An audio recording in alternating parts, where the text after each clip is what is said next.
قومیتیں مختلف ہیں اور جن کے کام مختلف ہیں، پسندیں مختلف ہیں، لیکن ایک جگہ جمع ہوئے ہیں، اور جمع ہونے کا مقصد صرف ایک ہے، لا یریدون الا وجہہ، اس لیے جمع ہوئے ہیں صرف میری رضا چاہتے ہیں، مجھے یاد کرنا چاہتے ہیں۔ تو اللہ تعالیٰ فرماتا ہے یہ کام مجھے اتنا پیارا لگتا ہے جب میرے بندے میری محبت اور میری جستجو میں ایک ساتھ مل کر بیٹھیں، اللہ تعالیٰ فرشتوں کو کہتا ہے دیکھو میرے لوگوں کی جا کر زیارت کرو۔ فرشتے آسمانوں سے اتر کر آتے ہیں ان کی زیارت کرنے کے لیے، آسمانوں پر عرش پر تو خدا کے قریب ہوتے ہیں، اللہ عرش سے ان کو فرش پر بھیجتا ہے، ان لوگوں کے پاس جاؤ جو میرے لیے جمع ہو۔ پھر حضور علیہ السلام نے فرمایا کہ فرشتے آ کر ان سے مصافحہ کرتے ہیں، ہاتھ ملاتے ہیں۔ صحابہ حیران ہو گئے، انہوں نے عرض کیا ہے رسول اللہ صلی اللہ علیہ وسلم ہمیں کیسے پتہ چلے گا فرشتے نے ہمارے ساتھ مصافحہ کیا؟ آپ صلی اللہ علیہ وآلہ وسلم نے فرمایا ان کے مصافحہ کرنے کی نشانی یہ ہے کہ آپ کے دل میں سکون سا پیدا ہو جائے گا، ایک طمانیت آ جائے گی، ایک اطمینان اور خوشی کی اور مسرت کی ایک لہر تمہارے جسم میں دوڑ جائے گی۔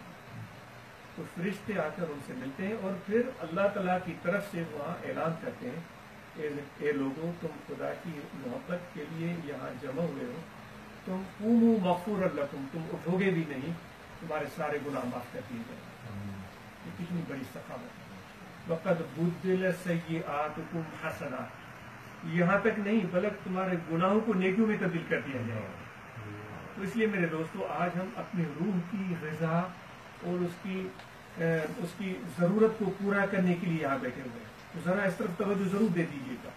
روح کی ضرورت کو پورا کرنے کے لیے ہم بیٹھے ہوئے ہیں، تو وہ اس کی ضرورت اللہ کا ذکر ہے اور خدا کی محبت ہے اور لوگوں کے ساتھ بے لوث تعلق ہے۔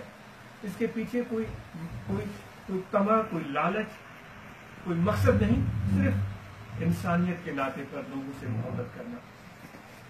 ان کو یہ بھی خدا کا پیدا کردہ بندہ ہے، انسان ہے، اس ناطے سے محبت کرنا، یہ بھی ادا اللہ تعالیٰ کو بہت پیاری ہے۔ کیونکہ حدیث میں آتا ہے کہ قیامت کے دن ایک بندہ حضور علیہ السلام فرماتے ہیں خدا کے سامنے پیش ہوگا، اللہ تعالیٰ فرمائے گا کہ مجھے پیاس لگی تھی، تم نے مجھے پانی نہیں پلایا، حدیث کے الفاظ۔ پھر اللہ تعالیٰ فرمائے گا مجھے بھوک لگی تھی، تم نے مجھے کھانا نہیں کھلایا، مجھے کپڑے چاہیے تھے، تم نے مجھے کپڑے نہیں دیے۔ تو صحابہ حیران ہو گئے اور عرض کے یا رسول اللہ صلی اللہ علیہ وسلم اللہ تعالیٰ تو ان سب چیزوں سے بلند ہے، نہ اس کو بھوک لگتی ہے، نہ اس کو پیاس لگتی ہے، نہ اس کے لباس کی ضرورت ہے۔ تو حضور علیہ السلام نے فرمایا کہ ان کے آس پاس ایسے انسان بستے ہوں گے جن کو بھوک ہوگی، جن کو پیاس ہوگی ان کی دنیاوی زندگی میں، تو اس شخص نے ان کی بھوک، ان کی پیاس کو پورا نہیں کیا ہوگا، پیاس نہیں مٹائی ہوگی، کھانا نہیں دیا ہوگا، لباس نہیں دیا ہوگا۔ تو خدا کو اپنے انسانوں سے، اپنے بندوں سے اتنا پیار ہے کہ ان کی اس انسان کی بھوک کو اللہ تعالیٰ قیامت کے دن اپنی بھوک بتائے گا، ان کی پیاس کو اللہ تعالیٰ اپنی پیاس بتائے گا۔ تو میرے دوستو یہ بے لوث محبت یہ کر کے دیکھو، یہ خدا کا ڈھنگ ہے، کیونکہ اللہ ہم سے پیار کرتا ہے، اس کو تو ہماری کوئی ضرورت نہیں ہے، ہماری کوئی ضرورت نہیں ہے۔ اللہ تعالیٰ اگر چاہے تو ہم جیسے لاکھوں کروڑوں اور مخلوقات پیدا کر دے، اس کی بندگی کریں گے، لیکن اس کے باوجود وہ ہم سے پیار کرتے ہیں، تو یہ اس کی بے لوث محبت ہے۔ تو اللہ تعالیٰ فرماتا ہے میری جتنی بھی صفتیں ہیں نا، اے میرے انسانوں، میرے بندوں، میری صفتوں سے تم بھی کچھ حصہ پالو۔ تو یہ جو بے لوث محبت ہے اللہ تعالیٰ کی سب انسانوں سے بغیر کسی تفریق کے، اور میرے بھائیوں تم بھی بغیر کسی تفریق کے خدا کے سب بندوں سے پیار کرو، تو خدا ایسے ہی پیار کرتا ہے بغیر کسی فرق کے کہ یہ امیر ہے، یہ غریب ہے، یا یہ گورا ہے، یا یہ کالا ہے، یہ جو ہے یہ نیکوکار ہے، یہ گناہ گار ہے۔ خدا بغیر تفریق کے سب کو رزق دیتا ہے، سب پر رحمتیں بھیجتا ہے۔ تو یہ ادا ہے میرے پروردگار کی اور میرے پیارے پیغمبر علیہ السلام کی زندگی کو جب ہم دیکھتے ہیں تو اس میں بھی ہمیں یہ چیز ملتی ہے کہ بغیر اس فرق کے کہ کوئی آپ کے ساتھ اچھا رویہ رکھتا تھا، کوئی برا رویہ رکھتا تھا، دونوں کے ساتھ آپ کی محبت تھی۔ آپ کو کوئی پتھر مارتا تھا، کوئی پیار دیتا تھا، دونوں کے ساتھ آپ کی محبت تھی۔ کچھ لوگوں نے آپ کو مکہ سے نکلنے پر مجبور کیا، مدینہ میں آپ ہجرت کر کے آ گئے تھے، آپ کے بچوں کو تکلیف اور اذیتیں پہنچائی تھی، آپ کے رشتہ داروں کو پریشان کیا تھا، لیکن جب آپ واپس پہنچے تھے فتح مکہ والے دن تو آپ نے اعلان کیا کہ بھائی کوئی لا تشریف علیکم اليوم، یہ عربی کا لفظ ہے اور اس کا اردو میں ترجمہ سندھی میں جب ہوگا ٹماٹے کا معیاری کا، اردو میں ترجمہ مجھے کرنے کے لیے کچھ سوچنا پڑے گا۔ آپ نے فرمایا کسی کو بھی ہم کوئی اس معاملے میں پوچھ گچھ نہیں کرتے، سب کو معاف کیا، سب سے ہماری محبت ہے، قاتل خونی ظالم جنہوں نے آپ کے رشتہ داروں کو تکلیف کی، صحابہ کو شہید کیا، وہ آئے آپ نے سب کو معاف کیا۔ یہ میرے پیارے پیغمبر علیہ السلام کے اخلاق کو پوری دنیا مانتی ہے۔ اے میرے بھائیوں، میرے نبوی طریقے کو ہم بھی اپنے اندر پیدا کریں، وہ صبر پیدا کریں، وہ حوصلہ اور ہمت پیدا کریں، تاکہ وہ ہم آپ کی اس نسبت کو ہم سچا ثابت کر سکیں کہ واقعی ہم آپ کے ساتھ محبت کا رشتہ رکھتے ہیں۔ تو بہرحال اس روح کی غذا کی طرف کیا جائے گا، وہ ذکر ہے، تو آپ کو بتایا جاتا ہے ذکر کو کریں، انشاءاللہ آپ کو روح اور قلب کو غذا ملے گی۔ زبان یا ذکر زبان سے ہوتا ہے، یہ قلبی ذکر ہے، زبان خاموش رہے گی، توجہ دل کی طرف رہے گا، یہ دل ہے یہاں، حدیث میں آیا ہے کہ یہ پورے جسم کا بادشاہ ہے، اس دل کی طرف توجہ رہے گا اور اس دل میں یہ مشق کریں اللہ اللہ اللہ اللہ اللہ اللہ اللہ، یہ دل کی طرف توجہ کر کے خیال میں یہ ذکر کی مشق دل کو کروائیں، دل دھڑکتا رہتا ہے تو انشاءاللہ یہ دھڑکن میں اللہ تعالیٰ کے ذکر کی ضربیں رچ جائیں گی، اور ایسا ذکر کا اثر ہے کہ چھوٹا سا میں ایک واقعہ عرض کرتا ہوں۔ ہمارے کلیاروں کے قریب ایک مولانا بخش علی صاحب تھے، وہ مسائل بیان کرتے تھے اللہ آباد شریف میں، وہ فقہ کا درس دیتے تھے، وہ خرس و بلوچ قوم کے لوگ تھے، بڑے سخت قسم کے لوگ ہوتے ہیں۔ وہ کہتا ہے کہ وہ ہمارے گاؤں میں ایک ہوتا تھا جو مجھے ٹوکتا تھا کہ بھائی تم یہ کیا کرتے ہو، ذکر کرنے جاتے ہو، یہ کرتے ہو، کیا ضرورت ہے؟ وہ کوئی مولوی عالم مولوی ٹائپ بندہ تھا، کہتے ہم دونوں باتیں کرتے ہوئے ساتھ ساتھ جا رہے تھے تو وہ مجھے ٹوک رہا تھا، کیوں جاتے ہو تم درگاہ شریف پر، وہاں کیا فائدہ ہے؟ تو اس نے کہا میں نے دیکھا سامنے دو بچے، وہ کنچے ہوتے ہیں، کیا ہوتے ہیں، کنچو سے کھیل رہے، چھوٹے سے بچے تھے، ان میں ایک ایسا بندہ تھا، ایک ایسا بچہ تھا جو کہ ان کا اپنا بچہ تھا، دوسرا جو تھا وہ اس کا بچہ تھا، وہ کنچو سے کھیل رہے، وہ کنچو کو اب نشانہ لگاتے ہیں، تو جب اس کا بچہ نشانہ لگاتا تھا، ہم آ رہے ہیں ان بچوں کو دیکھ رہے، نشانہ لگاتا تھا اور نشانہ نہیں لگتا تھا تو اس کی زبان سے گالی نکلتی۔ اب میرا جو بچہ تھا وہ بچپن سے ہی وہ ذکر فکر میں آتا رہتا تھا، یہ تو میں نے اپنے گھر میں ایکسپیرینس کیا، میرے اپنے بچوں کے ساتھ، تو وہ جب نشانہ لگاتا تھا اور اس کا کنچا نشانے پر نہیں لگتا تھا یا لگتا تھا، اس کی زبان سے نکلتا تھا اللہ، تو میں نے اس کو بازو سے پکڑا، میں نے کہا تم کہتے ہو کیوں ذکر کرنے جاتے ہو، وہاں کیوں جاتے ہو، یہ تمہارا بچہ یہ میرا بچہ، اب ان دونوں کا عمل دیکھو کتنا فرق ہے ان دونوں، اس کا لگتا ہے کہ یہ زبان سے بے اختیار نکلتا ہے، 6 سال کا بچہ زبان سے نکلتا ہے اللہ، اور اس کا لگتا ہے یا نہیں لگتا، اس کی زبان سے گالی نکلتی۔ وہ مولوی جو تھا، وہ میں نے بھی دیکھا تھا مولوی، وہ کہتا ہے وہ چپ ہو گیا، اس کی زبان سے کوئی جواب نہیں نکلا۔ تو دوستوں سندھی میں کیا ہوتا ہے، ہاتھ کنگن ایک کئی ہاتھی، یہ ایسا عمل ہے، آپ کو بتاتے ہیں یہ ہاتھ کا کنگن ہے، اس کے لیے کسی آئینے کی ضرورت نہیں ہوتی ہے، آپ ذکر کما کر دیکھیں تو اس کا نتیجہ دیں، تو مشق کریں، توجہ رکھیں، ذکر کریں، اس کے لیے کوئی شرط نہیں ہے، وضو ہو یا نہ ہو، دونوں صورتوں میں ذکر کا دھیان رکھیں، کھڑے بیٹھے لیٹے سوئے جاگے، بس یہ مشق کریں کہ دل میں سبق پکا ہو جائے، اللہ اللہ اللہ اللہ، وضو ہو جائے، اور نماز 5 وقت ادا کریں، رمضان مہینے کے روزے رکھیں، زکوٰۃ ادا کریں، اور حج جس کسی پر فرض ہے وہ حج ادا کریں، اور انشاءاللہ یہ محفلیں ہوتی رہیں گی اور ملاقاتیں ہوتی رہیں گی، باتیں ہوتی رہیں گی، اس سے انشاءاللہ ہمیں فائدہ حاصل ہوگا۔ تو وقت کیوں قلیل ہے تو دوست تھوڑا میں کھڑا ہو جاتا ہوں، آگے آ جائیں تو آپ کو ذکر کی تلقین کرتے ہیں، محمد صاحب بھی آ جائیں،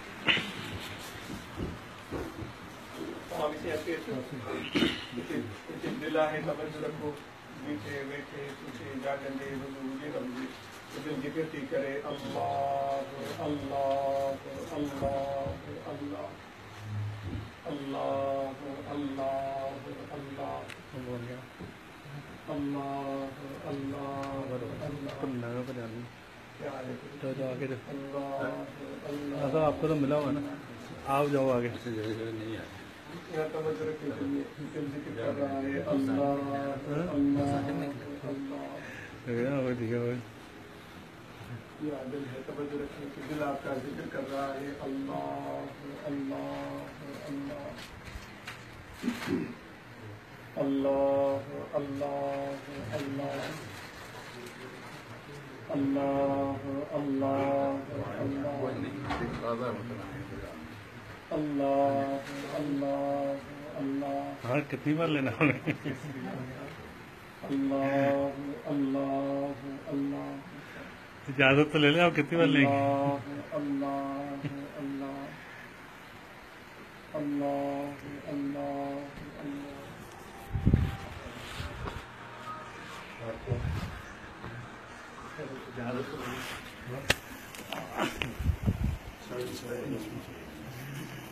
سائڈ ویسٹ میں سائڈ ڈور سے آ جائیں. ہاں وراٹ کے اندر سے کافی اثر کی منظر ہاں چھت میں لگا دیں.